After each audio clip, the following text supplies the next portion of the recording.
Magusa.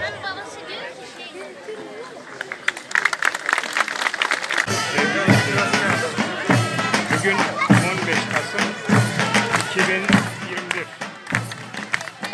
Kuzey Kıbrıs Türk Cumhuriyeti'nin 38. kuruluş yıldönümü dolayısıyla adamıza gelen Mehter'in takımı şu anda yürüyüş yapıyor. 46 yıldır kapalı olan geçtim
Kasım 2021 Pazartesi Kuzey Kıbrıs Türk Cumhuriyeti'nin 38.